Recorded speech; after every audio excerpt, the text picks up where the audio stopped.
सैयद जफर इस्लाम, मुझे 2015 की वो तस्वीर याद आ रही है जब पहली बार मुख्यमंत्री अरविंद केजरीवाल अपने सचिवालय जा रहे थे, तब वैगन आर में बैठकर जा रहे थे। खूब सारी तारीफ हो रही थी, खूब सारी वाहवाही बटोरी जा रही थी, लेकिन 10 साल के बाद सवाल उठने लगे कि भाई इतना बड़ा बंगला कैसे बना लिया। कहीं यही बात बीजेपी के साथ ना हो जाए। आज शुरुआत तो कर रहे हैं यमुना आरती से, लेकिन यमुना साफ करना इतना आसान भी नहीं है। बहुत सारे जो प्रोमिसेस किए हुए हैं उसका अंबार लगा हुआ है। Good question, you are a good question. Syed Zafar Islam, देखिए साहिल जी, आज दिल्ली की जनता का आभार है, उनका आशीर्वाद है। आज एक साफ सुथरी सरकार है जो दिल्ली की जनता को समर्पित होकर दिल्ली प्रदेश के हित में काम करेगी, और जिन लोगों ने दिल्ली को लूटा है उनको एक एक पाई का हिसाब किताब देने पे मजबूर करेगी। इसकी गारंटी मैं नहीं दे सकता। आज एक विमेन एम्पावरमेंट का भी दिन है। जिस तरह से भारतीय जनता पार्टी और आदरणीय प्रधानमंत्री जी की अगुवाई में विमेन एम्पावरमेंट किया जा रहा है, जिस तरह से विमेन रिजर्वेशन बिल पास किया गया, और आज उसका एक पूरे, चूंकि दिल्ली की नजर, पूरे देश की नजर दिल्ली पर रहती है, और दिल्ली में कोई अगर महिला मुख्यमंत्री बनती है और इतने बड़े जीत के साथ, और उसमें एक महिला मुख्यमंत्री, एक सामान्य कार्यकर्ता को मुख्यमंत्री बनाया जाए, तो पूरे देश की नजर उस पर रहती है। और वो एक कहीं ना कहीं विमेन एम्पावरमेंट का सशक्तिकरण, विमेन जो महिला सशक्तिकरण का एक सिंबल बन के आती है। क्या बोला? मुझे लगता है कि पूरा देश और दिल्ली दोनों उनको उस नजरिए से देख रहा है, और उन्होंने जो वायदे किए, आपके चैनल पे भी अभी चल रहा था कि दिल्ली की जनता के हर वायदों पे खरे उतरेंगे। ये मुखौटा पहनने वाली सरकार नहीं जो केजरीवाल जी, मुखौटा, दिल में कुछ अरमान और ऊपर में कुछ और बातें कुछ और जबान। तो आप देखिए 2015 में और 2012 में से लेके 2020 तक में जो उनमें चेंज आया है, वो अपने आप में एक मिसाल है कि वो मुखौटा पहने रहते थे, मफलर बांध करके मुखौटा पहने रहते थे। ये समस्या है क्या बोलने का। तो वादा करता हूं आपके चैनल के माध्यम से पूरे देश की और प्रदेश की जनता को कि हमने जो भी वायदे किए हैं वो पूरा करेंगे। महिलाओं के अकाउंट में जिस तरह से छत्तीसगढ़ कैसे में पूरे करेंगे, और एक एक चीज आपसे सैयद जफर इस्लाम में पूछूंगा, क्योंकि दिल्ली का बजट मेरे सामने पड़ा हुआ है और इस बजट को लेकर भी हम चर्चा करेंगे। कीजिएगा, ये ठीक नहीं हो रहा सर, आप गलत कर रहे हैं सर। सुप्रिया श्रीनेत, पहली महिला मुख्यमंत्री भारतीय जनता पार्टी की आज की स्थिति में दिल्ली में बनाई गई है, और जो अपेक्षा थी उसके तहत भारतीय जनता पार्टी कह रही है महिलाओं का सम्मान किया जा रहा है। क्या अपेक्षाएं लेकर आप इस सरकार को देख रही है? क्योंकि आपने जो तमाम सवाल उठाए थे, उन सवालों के मद्देनजर आम आदमी पार्टी की सरकार को मुश्किलें झेलनी पड़ी थी। तो आपकी उम्मीदें क्या है इस सरकार से, और क्या आपको लगता है कि जिस तरीके से शुरुआत की जा रही है वो सही दिशा में जाएंगे? Good question, you are a good question. नहीं, क्योंकि मैं एक माइक्रो माइनॉरिटी हूँ इस चैनल पर, मैं एक अकेली महिला हूँ, तो मुझे नहीं लगता कि ये सिंबोलिज्म से सिर्फ महिला एम्पावरमेंट हो जाएगा। यहाँ पर महिलाओं के अकाउंट की बात जफर भाई करने लगे थे जब मेरे पर आप आए।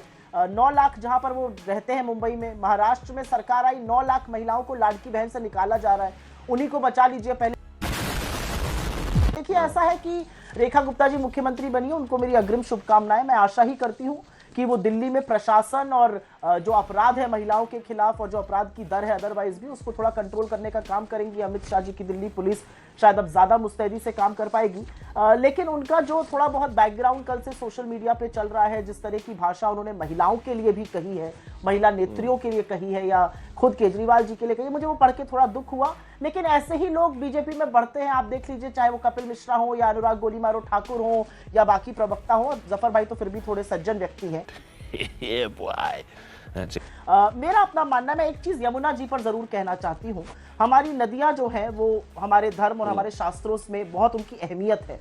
जिस यमुना को साफ करने का वादा केजरीवाल जी ने किया था और वादा खिलाफी करी, वो वादा खिलाफी तो दिल्ली सरकार की, केंद्र सरकार ने भी की थी, क्योंकि जब सुप्रीम कोर्ट ने 50 करोड़ की पेनल्टी लगाई थी तो आम आदमी पार्टी की सरकार पर भी लगी थी और केंद्र की सरकार पर भी लगी थी। ये तो लेटेस्ट न्यूज है।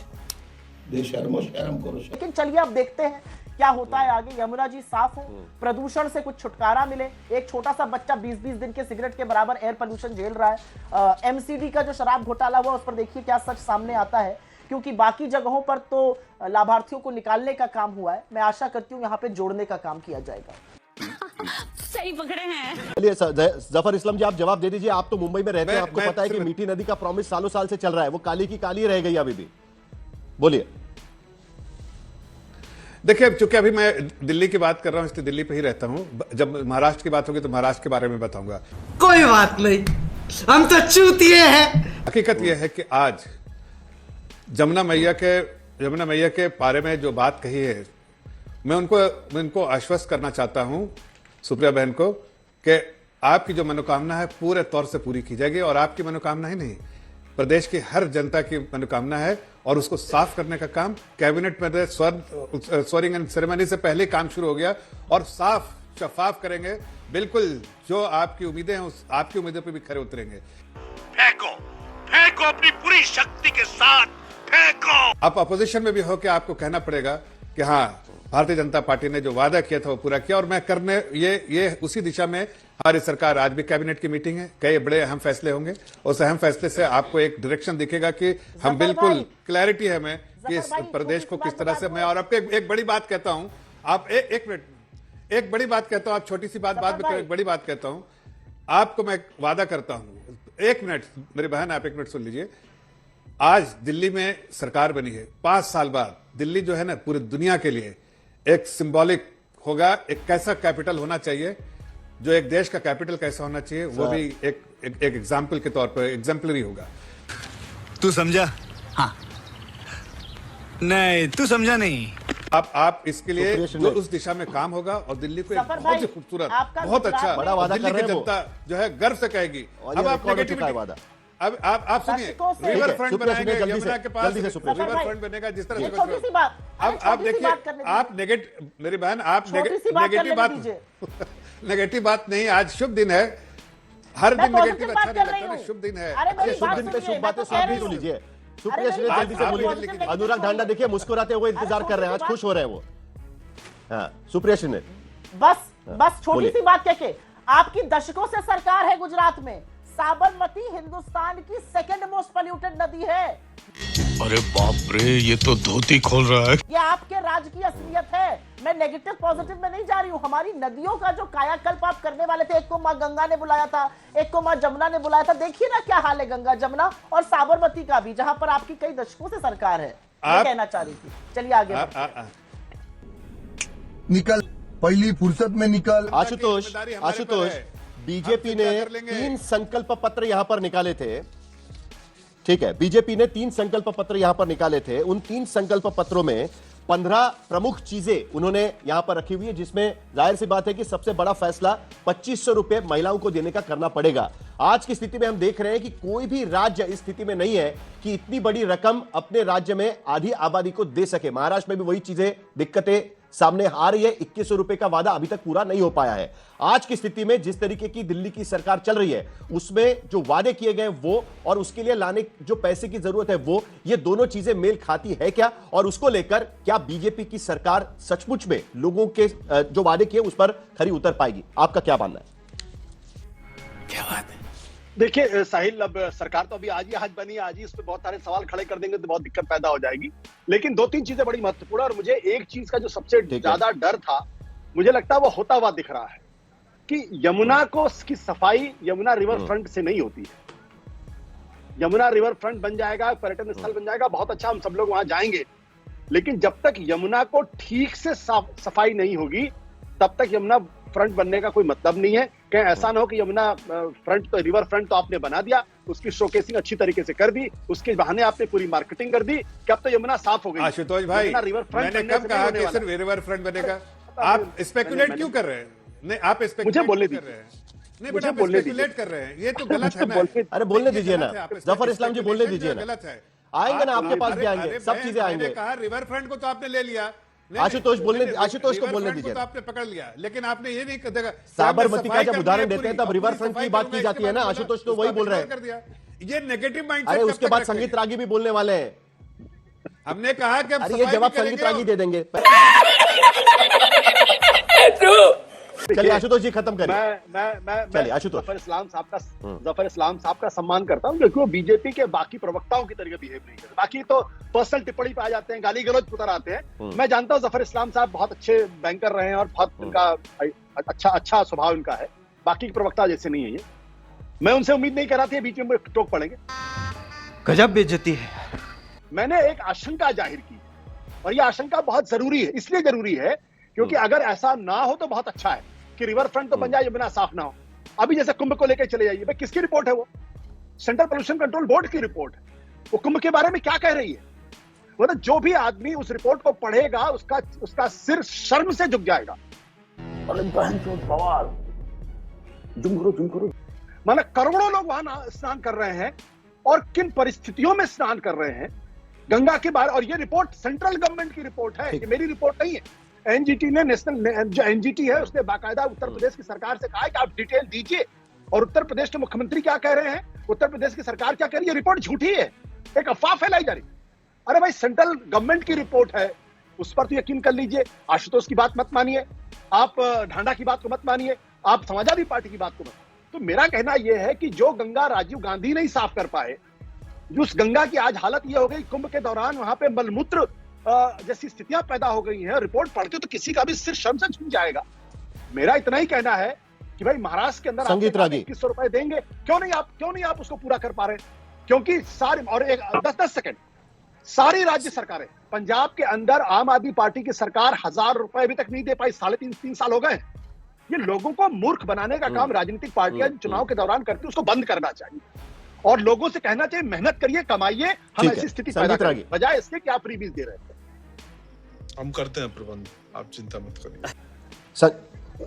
संगीत रागी, जो सवाल मैंने सबसे पहले पूछा था 2015 में वैगनआर की गाड़ी और आज हम देख रहे हैं यमुना की आरती, सिर्फ इस चीज से काम नहीं चल पाएगा, कभी ना कभी तो जनता को जाके जवाब देना पड़ता है। तो क्या आपको भी लग रहा है कोई खतरे की घंटी है? आपको लगता है कि इसी तरीके से मामला आगे बढ़ेगा और इस बार तो होके रहेगा, क्योंकि इस बार प्रधानमंत्री मोदी की गारंटी भारतीय जनता पार्टी ने लोगों के सामने रखी है, क्योंकि कोई चेहरा प्रोजेक्ट नहीं किया गया था।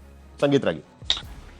साहिल, मैं आपकी बात से सहमत हूँ, चैलेंजेस बहुत हैं, चुनौतियां बहुत होंगी और मैं इस बात से भी सहमत हूँ कि ये जो 2500 और 2100 1000 रुपए देने की जो चीज है, ये जो राजनीति में आया है, ये देश की अर्थव्यवस्था को अंदर से खोखला कर देगा।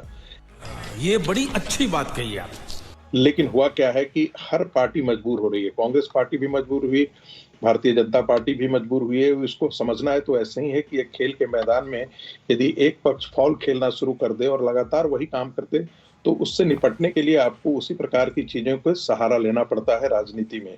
दूसरी बात, लेकिन क्या भारतीय जनता पार्टी इनसे दे पाएगी, ये कहना आज के दिन में मेरे लिए भी मुश्किल है, क्योंकि 77,000 करोड़ रुपए का बजट है और हम देखे हैं कि जो रेवेन्यू रिसिप्ट है उसमें भी डेफिसिट है। ऐसी स्थिति में यदि 2500 रुपए को आप मल्टीप्लाई कर दीजिए, यदि 45% जनसंख्या को हम करोड़ों महिलाओं को यदि देने की बात आएगी, तो कोई क्या क्राइटेरिया, पहले तो क्राइटेरिया तय करना पड़ेगा। क्या सारी महिलाओं को देना है?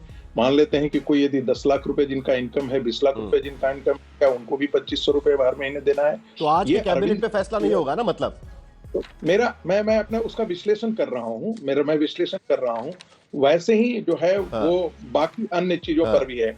मेरा अपना मानना है कि चुनौतियां भारतीय जनता पार्टी के लिए कोई कम नहीं है, बहुत बड़ी चुनौती है, चाहे वो पॉल्यूशन का मामला हो, चाहे वो यमुना की सफाई का मामला हो, चाहे वो 2500 रुपए हर महिलाओं को देने का मामला हो। सिलेंडर वगैरह वगैरह की चीजें जो है वो खर्च बहुत बड़ा खर्च नहीं है, उसे देने में इतनी दिक्कतें नहीं होंगी, क्योंकि हर महीने मुफ्त सिलेंडर देने की बात नहीं की गई है, होली, दशहरा और दिवाली पर देने की बात की गई है। झूठ बोला ये बकवास कर रहा है। हाँ, प्रतीकों आज पहला ही दिन है। एक सेकंड, 10 सेकंड साहिल, 10 सेकंड। प्रतीकों की राजनीति से बहुत ज्यादा काम नहीं निकल पाएगा, क्योंकि मैं ऐसा इसलिए कह रहा हूं कि अरविंद केजरीवाल की पूरी राजनीति में आप देखेंगे तो फरेब है, झूठ है, कोई गवर्नेंस का ऐसा मॉडल उन्होंने अच्छा नहीं दिया।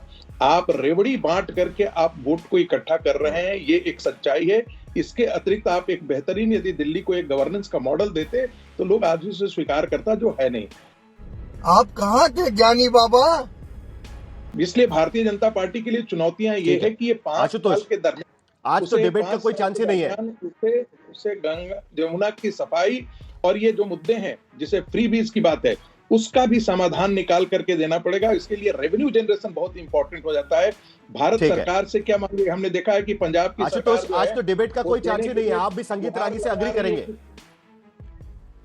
देखिए साहिल, जो बात इस वक्त संगीत रागी कह रहे हैं, अमूमन उनकी बात से उतना सहमत नहीं होता, लेकिन आज मैं उनकी बात से पूरी तरीके से सहमत हूं। देखिए, ये अभी हालांकि जब मैं थोड़ी देर पहले देख रहा था, रेखा गुप्ता ने साफ कहा है कि 8 मार्च से जो है वो महिला सम्मान योजना जो है उसको लागू करने की कोशिश की जाएगी, रजिस्ट्रेशन शुरू होगा और वो महिलाएं जो शायद टैक्स रिटर्न भर रही हैं उनको ये नहीं दिया जाएगा। देखिए, मैं बड़ा बुनियादी सवाल खड़ा कर रहा हूँ। बुनियादी सवाल इस बात को लेकर ये है कि इस देश के अंदर ये जो मुफ्तखोरी की आदत लगाई जा रही है, ये जो एक तरीके से घुसखोरी की आदत लगाई, ये बंद होनी चाहिए। सही पकड़े हैं। सारी राजनीतिक पार्टियों को इस पर फैसला करना चाहिए, क्योंकि अगर आप 2500 रुपए इस देश के अंदर महिलाओं को देंगे दिल्ली के अंदर, आप यकीन करिए कि दिल्ली का खजाना की क्या बुरी हालत होने वाली है। अच्छा, 10 सेकंड ले लीजिएगा, उसके बाद सुप्रिया जी के पास चलेंगे जल्दी से। संगीत राय, मेरा अपना मानना है कि ये वाकई घुसखोरी है और ये जयललिता जी ने इस राजनीति की शुरुआत की थी। बाद में एक एक पार्टियां ये है कि हम टेलीविजन मुफ्त देंगे, हम जूते मुफ्त बांधेंगे, हम लैपटॉप मुफ्त देंगे। ये आप देखिए, क्या भारत के चुनाव आयोग को ये समझ दिखाई नहीं दे रही है? सुप्रीम कोर्ट तो कई बार स्वतः संज्ञान लेती है, क्या सुप्रीम कोर्ट की इन चीजों को दिखाई नहीं दे रही है? मुझे लगता है कि इन संवैधानिक संस्थाओं को आगे आकर के इस पर जब तक ये नियंत्रण नहीं करेंगे तब तक ये चीजें रुकने वाली नहीं है। अभी बदत है भाई, अभी बदत है। आज की स्थिति में असलियत ये है कि ऐसे ही वादे करके भारतीय जनता पार्टी की झोली में दिल्ली के लोगों ने वोट डाले हुए हैं। सुप्रिया श्रीनेत, सवाल ये खड़ा होता है कि पॉलिटिकल चैलेंजेस भी बहुत है अपोजिशन के सामने। 240 तक बीजेपी पहुंच गई थी, बाद के 3 चुनाव अब बीजेपी यहां पर जीत चुकी है। कितना बड़ा पॉलिटिकल चैलेंज आप आज की स्थिति में यहां पर देख रही है सुप्रिया श्रीनेत? आएगा मजा खेल का, बहुत मजा आएगा। साहिल जी, मैं 2 चीजें कहना चाहती हूँ क्योंकि इस पर बहुत डिस्कशन हुआ और कुछ शब्दों का प्रयोग हुआ और मुझे ऐसा लगता है इस पब्लिक रिप्रेजेंटेटिव में इसका प्रतिकार करूंगी। किसी को मुफ्तखोरी की आदत नहीं लगी है। जब भी इस देश के गरीबों के लिए कुछ कहा जाएगा या किया जाएगा उसको मुफ्तखोरी बोली जाएगी। तो 16 लाख करोड़ क्यों अमीरों के माफ किए जाते हैं बैंक में? वसूल करवाइए सारे लोन। क्यों एसबीआई जैसे बैंक जो है वो 90% हेयर कट पे एसेट को लोन काटते हैं उसका और सस्ते दामों पर अडानी जी को बेच दिया था, करवाइए उसकी बंदी। वो नहीं बंद होगा। गरीबों के लिए कुछ होगा तो मुफ्तखोरी। मैं छोटी सी बात यहाँ पे कहती हूँ, फरवरी 2022 का महीना था। अमित शाह जी ने उत्तर प्रदेश में कहा होली आने वाली है, 20 मार्च की होली है, बीजेपी की सरकार बनाई है, मुफ्त सिलेंडर मिलेगा। 20 की होली आ गई, 21 की आ गई, 22 की आ गई, 23 की आ गई, 24 की आ गई, 25 की आने वाली है। छठी होली है, इंतजार कर ही रहे हैं हम लोग मुफ्त सिलेंडर का। आप क्रोनोलॉजी समझ लीजिए। तो जबानी जमा खर्च जो बीजेपी करती है वो अलग चीज। और आपने एक बात कही, इस बार करना पड़ेगा क्योंकि ये मोदी की गारंटी है। अरे भाई, मोदी की गारंटी का क्या मतलब है? मैं तो 15 लाख और 2 करोड़ रोजगार की बात ही नहीं कर रही हूँ। मोदी की गारंटी का तो ये आलम है कि मोदी जी अमेरिका से वापस आए और उसके बावजूद भी हमारे लोगों को बेड़ी और हथकड़ियों में भेजा जा रहा है। मोदी जी की गारंटी का तो यह हिसाब है कि मोदी जी ने आंखें बंद कर ली है, चीन गांव पे गांव बसाया जा रहा है। पढ़िए आज की खबरें। मोदी जी की गारंटी का तो यह मतलब है कि प्रधानमंत्री की प्रतिष्ठा गिरती थी, रुपया 90 पर पहुंचने वाला। क्या है मोदी जी की गारंटी? कोई खाक कोई गारंटी नहीं है मोदी जी की। मोदी जी के जुमले होते हैं, वो सबको पता है। आपने एक बात कही कि बीजेपी 3 चुनाव जीती है। हाँ, जीती है। मैं जरा जवाब देना चाहता हूँ। जम्मू कश्मीर बिहारी, झारखंड बिहारी। और मैं महाराष्ट्र के वर्डिक्ट को बिल्कुल नहीं मानती हूँ। इसलिए नहीं मानती हूँ क्योंकि महाराष्ट्र में आज तक इलेक्शन कमीशन ने हमें वो डेटा नहीं दिया जो हम मांग रहे हैं। तो अपना मेरा मानना है कि मोदी जी के जुमले हैं, उसको इतना सीरियसली गारंटी मत लीजिए। लाडकी बहन किया, 9 लाख महिलाओं को निकाल रहे हैं आपके महाराष्ट्र में। कौन देगा इसका जवाब? जफर भाई कह रहे हैं मैं महाराष्ट्र की आज बात नहीं करूंगा। अरे क्यों नहीं करिएगा भाई? आपकी सरकार है, वहां पे करिए उस पर भी बात। बस हवा निकल गई। हमारे यहाँ ऐसा ही होता है। तो छोटी सी एक बात बता दीजिए जफर भाई, आप कह रहे हैं कि हमारा नेगेटिव, हम नकारात्मक लोग हैं। मेरे नकारात्मक दृष्टिकोण से एक बात का जवाब दे दीजिए। आप मोदी जी की बातें कर रहे हैं, दुनिया हमारे बारे में क्या कह रही है? वही दुनिया, वही अमेरिका के यहां से एक चिट्ठी आई है। वो मोदी सरकार से कह रहे हैं कि अडानी जो है वो इंडिया में रहता है, अडानी को नोटिस देने में हमारी मदद कीजिए। कीजिएगा मदद? बस हाँ या ना बता दीजिए आप। अब आप कहेंगे मैं इस मुद्दे पर भी बात नहीं करूंगा। क्या बात है सर, क्या बात है सर, क्या बात, ये बात है।